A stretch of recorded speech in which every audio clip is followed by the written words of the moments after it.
un privilège pour moi encore de me tenir devant vous et de présenter cet évangile, un évangile puissant et un évangile qui change la vie. Quand un baobab parle, il prend toutes les Écritures. Alors, il faut maintenant être une personne qui a pris de moments de méditation avec l'époux du sang pour bénéficier de la grâce du Seigneur. Nous allons ouvrir nos livres. Nous sommes dans le livre de Hébreux chapitre 9. Hébreux chapitre 9. Nous avons lu le verset 11 jusqu'au verset 13. La Bible dit: mais Christ est venu comme souverain sacrificateur de biens à venir. Il a traversé les tabernacles plus grands et plus parfaits qui n'est pas construit de main d'homme, c'est-à-dire qui n'est pas de cette création. Et il est entré une fois pour toutes dans le lieu très saint, non avec les sangs de bouc et de veau, mais avec son propre sang, et a obtenu une rédemption éternelle. Car si le sang des taureaux et de bouc et la cendre d'une vache répandue sur ceux qui sont souillés sanctifie et procure la pureté de la chair, combien plus le sang de Christ, qui par l'Esprit éternel s'est offert lui-même sans tâche à Dieu, purifiera-t-il votre conscience de l'œuvre morte, afin que vous serviez les dieux vivants. Deuxième écriture, Hébreux toujours, chapitre 13. Hébreux, chapitre 13, le verset 11 jusqu'à 13. Le premier passage était Hébreux, chapitre 9, 11 à 13. Deuxième passage, Hébreux, chapitre 13, 11 à 13. Le corps des animaux dont le sang est porté dans les sanctuaires par le souverain sacrificateur pour les péchés sont brûlés hors du camp. C'est pour cela que Jésus aussi, afin de sanctifier le peuple par son propre sang, a souffert hors de la porte. Sortons donc pour aller à lui hors du camp en portant son opprobre, car nous n'avons point ici-bas de cité permanente, mais nous cherchons celle qui est à venir. Amen. Nous expliquons un terme très profond. Le terme s'intitule « Les Écritures rendent témoignage de Christ ». Parce que nous croyons que les Écritures ne peuvent parler que de notre Seigneur Jésus-Christ. Et c'est pour cela que nous voulons, par cette conférence, je sais que vous avez des questions, je veux vraiment courir présenter ce qui est dans mon cœur par l'aide du Saint-Esprit. Nous essayons ici d'expliquer le peuple des dieux qu'à chaque mouvement dans l'ancienne alliance, il faut rechercher dans cette écriture quel est le mouvement du Seigneur. Je vous ai donné des écritures. On nous a dit, dans la première, que Jésus-Christ, notre Seigneur, qui est le souverain sacrificateur, qu'est-ce qu'il a fait le jour où il est mort? Lui étant souverain sacrificateur, au lieu d'amener les sangs de bouc ou de taureau, comme c'était au temps de Moïse, la Bible dit, ou l'écrivain nous dit, que Jésus-Christ a pris son propre sang, il l'a amené dans le lieu très saint. Parce qu'il est le souverain sacrificateur. Souvenez-vous, dans l'ancienne alliance, on avait dit dans l'ombre, dans la loi de Moïse, où il était écrit que l'animal qui devait être tué pour l'expiation, on devait prendre son sang, c'est ce que je vais expliquer, et l'amener au-delà du voile. Alors, la première écriture que j'ai touchée, nous voyons d'abord Jésus-Christ faire un mouvement, c'est-à-dire prendre son propre sang et l'amener au-delà du voile, c'est-à-dire dans les sanctuaires, dans les lieux très saints. Mais la deuxième écriture nous dit encore que Jésus-Christ est mort en dehors du camp et que le peuple que nous sommes, nous devons aller en dehors du camp pour porter son opprobre. Il y a deux mouvements. Donc il y a un mouvement qui explique l'entrée du Seigneur dans le lieu très saint avec du sang, son propre sang. Et il y a un autre mouvement du Seigneur, mais qui part en dehors du camp. Et on dit la partie du Seigneur qui est en dehors du camp porte l'opprobre. avez vu ça, non? Et que la partie qui entre dans le lieu très saint, c'est ça qui va amener en fait l'expiation. Maintenant, je veux prendre ce mouvement parce que nous sommes en train d'expliquer les Écritures qui rendent témoignage de Christ. Maintenant, pour rendre témoignage de cette Écriture, il faut maintenant rechercher dans l'Ancienne Alliance les Écritures qui expliquent ces mouvements.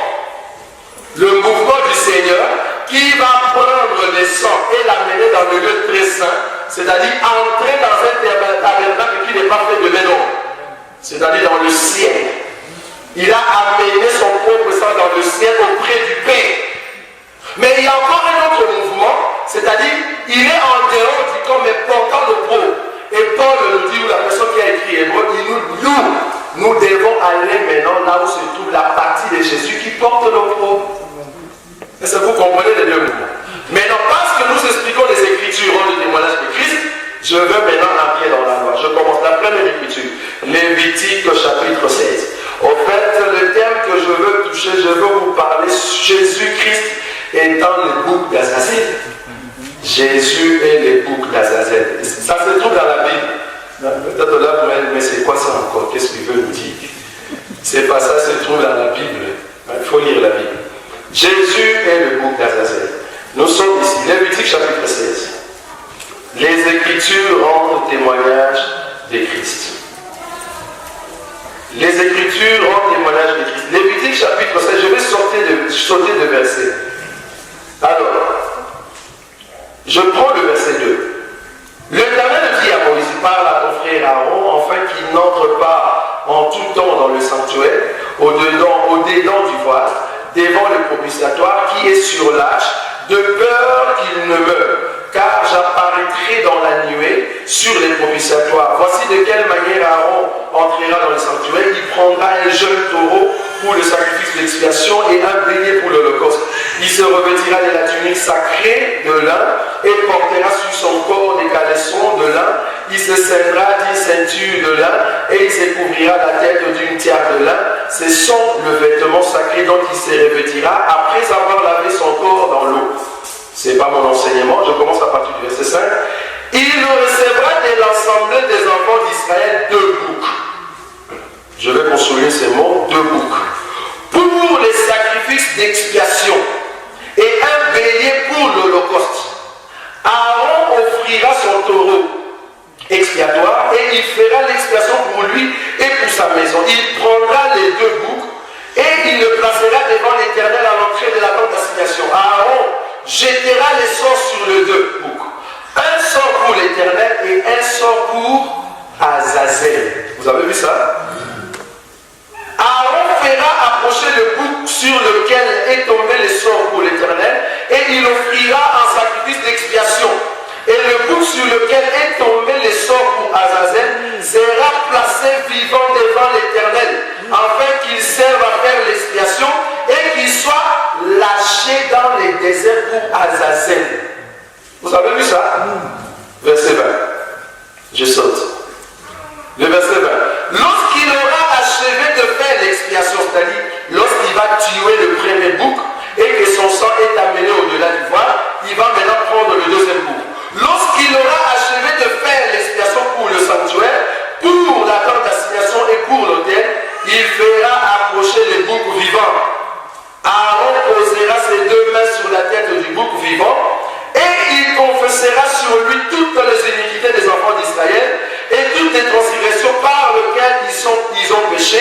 Il le mettra sur la tête du bouc, puis il le chassera dans les déserts à l'aide d'un homme qui aura cette charge. Le bouc d'Azazel du temps de Moïse, c'était un bouc qui devait porter le péché, qui devait porter le pauvre. Dieu a dit à Moïse, dit à Aaron de demander 2 boucs. Le premier, on va l'égorger. Son sang sera amené dans les sanctuaires. Son sang sera amené dans le lieu très saint. Mais c'est pendant le deuxième bouc qu'on ne va pas le tuer. On va poser le main dessus, de sorte que le péché, le pauvre, la honte, les crachats, le fouet, vous comprenez là où je suis, hein? Le fouet tombe sur ce bouc. Et ce bouc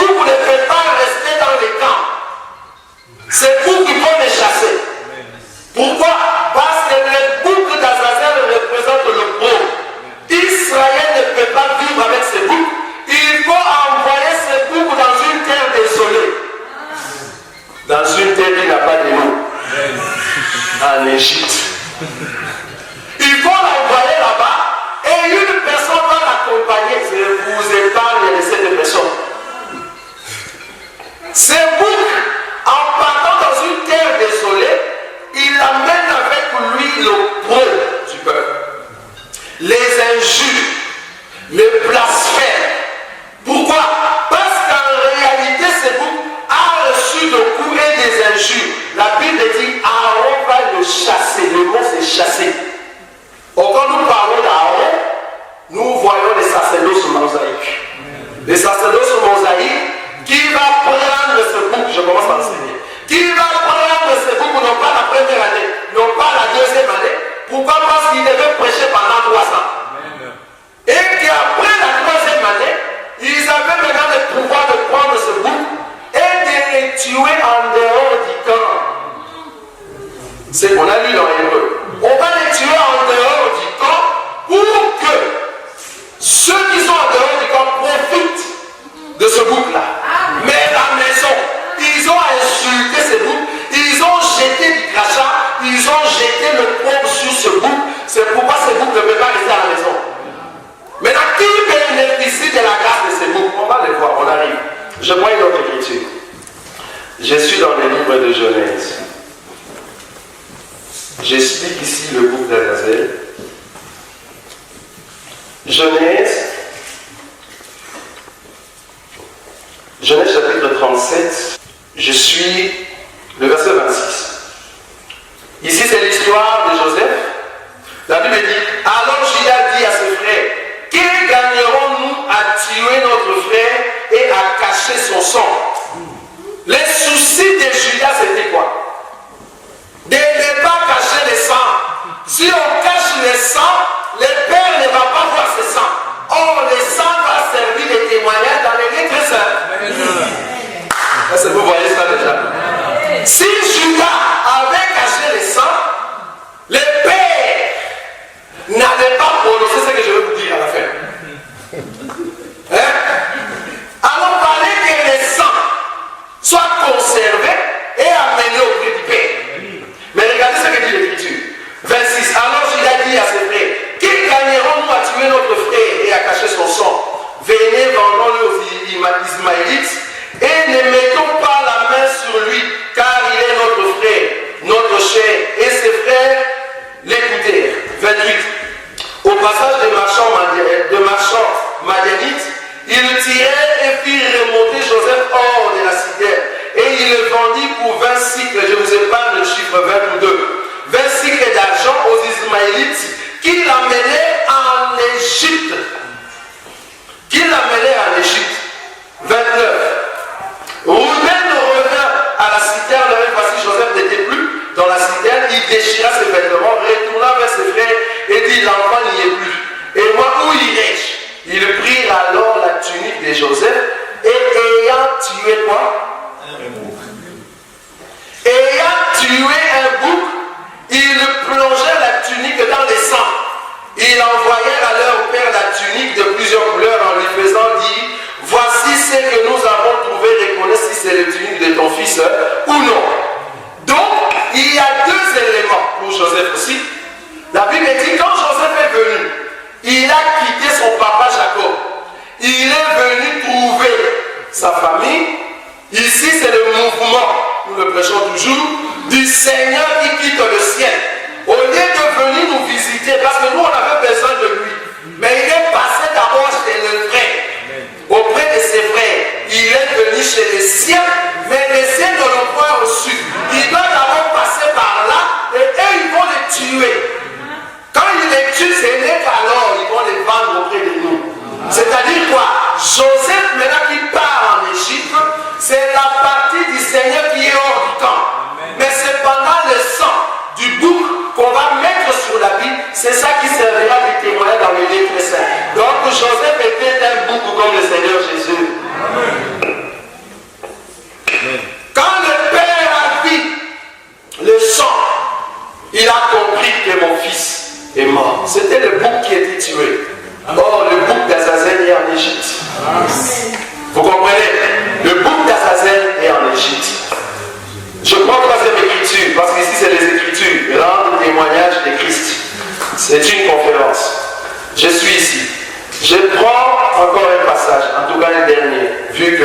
il y a des questions dans la salle. Dernière écriture. Je prends le passage de Genèse. Genèse chapitre 27, le verset 6 à 19. Genèse chapitre 27, verset 6 à 19. Isaac dit, voici donc je suis vieux, je ne connais pas le jour de ma mort. Maintenant donc je te prie, prends des armes, ton carquois et ton arc, va dans les champs et chasse-moi du gibier, fais-moi un nœud comme j'aime et apporte-le-moi à manger afin que mon âme te bénisse avant que je meure.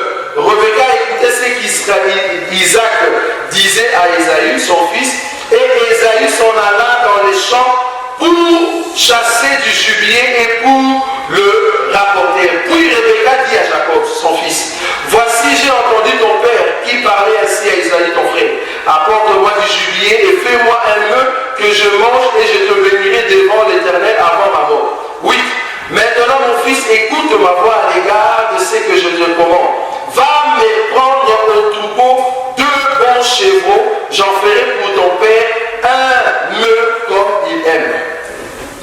Ici, nous voyons l'histoire de Rebecca. Rebecca qui écoutait la conversation du père avec Ésaü.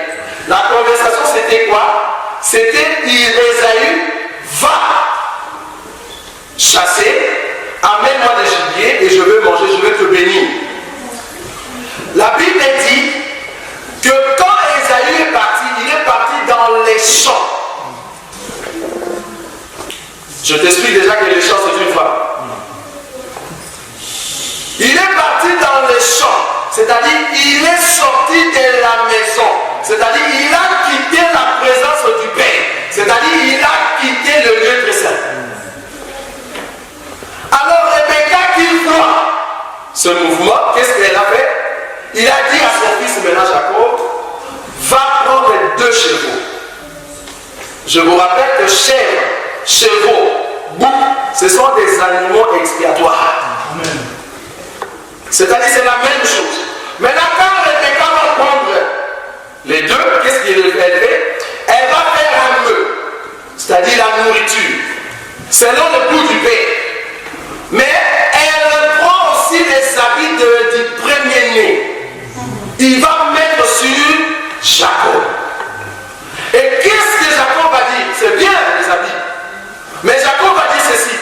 Mais mon frère est velu. Moi je n'ai pas de poids. Donc pour recevoir la bénédiction auprès du Père, il faut avoir le manteau du premier-né. Si je n'ai pas le manteau du premier-né, quand le Père va me toucher, il y aura la malédiction.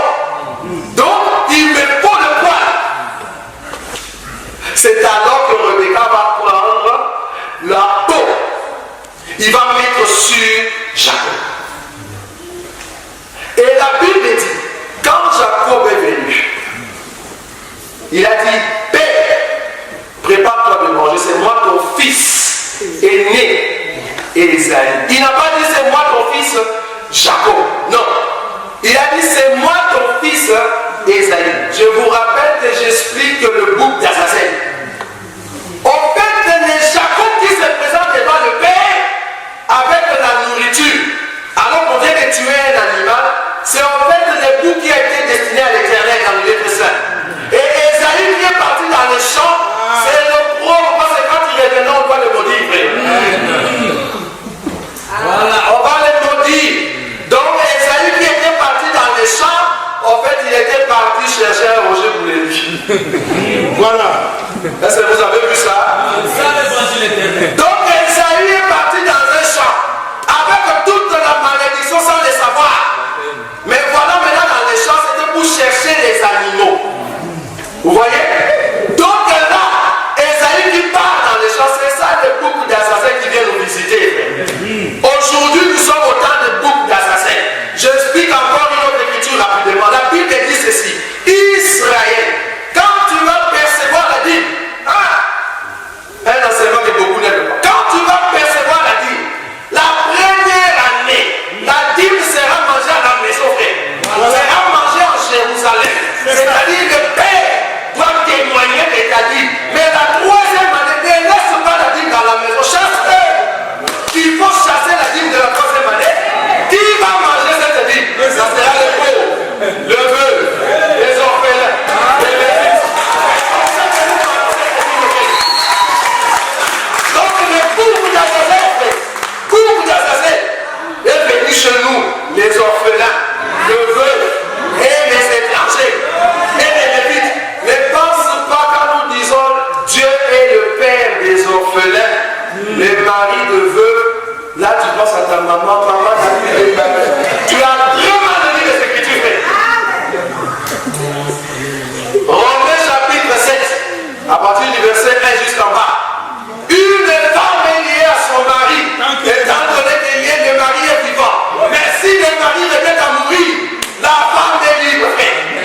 cherchant, il a voulu que nous puissions l'embrasser et ce père a été tué. Et aujourd'hui, nous avons le Christ qui est notre Seigneur. Amen. Donc nous sommes des orphelins et le Seigneur Jésus nous a adoptés, Père. Nous sommes des étrangers, c'est Jésus qui l'a dit. Jean chapitre 17, la Bible dit ceci. Le docteur l'a dit. Ils sont dans le monde, mais ils ne sont pas du monde. Au bout de ne pas être du monde, ils ne vont pas envier la femme de l'autre. La femme de l'autre, c'est qui? C'est le monde. Car la Bible dit le monde est sous la puissance du malin. Si le malin a l'autorité sur le monde, c'est que le monde est la femme de l'autre. Il faut sortir. C'est alors que Dieu va te prendre comme étranger. Alors Dieu va se souvenir de toi. Donc, nous avons compris une chose. Bouc d'Azazel aujourd'hui au milieu de nous. Celui qui nous sauve et qui nous a franchis pour que nous puissions participer, porter la croix, bien qu'il y a la persécution, mais continuer toujours avec le Seigneur. Vous voyez? Donc Dieu aujourd'hui, qui nous a transformés par l'œuvre de la croix, il a voulu que nous puissions vivre la vie de la pureté, de la sanctification, bien qu'il y a le pro, bien qu'il y a des injures, bien qu'on va nous insulter, car la Bible dit tous ceux qui veulent vivre pieusement avec le Seigneur Jésus-Christ, ils seront persécutés. Nous croyons à la persécution, nous croyons au baptême du feu. Parce que le baptême du feu est réel. Un enfant de Dieu qui a peur de la persécution regarde bien la vie. Car Dieu qui a voulu que nous puissions embrasser cet évangile, un évangile puissant, je vais terminer par là. Un évangile qui ne reste pas dans les blablabla. Je suis venu en vous, non pas avec un discours persuasif de la pensée, mais une démonstration de l'esprit. Quand nous prêchons cet évangile, et nous ne voyons pas le fruit de la puissance, nous allons nous poser des questions. Chose plus grave. Un homme qui prêche cet évangile de la pureté et de la sanctification, mais qui est adultère et impudique.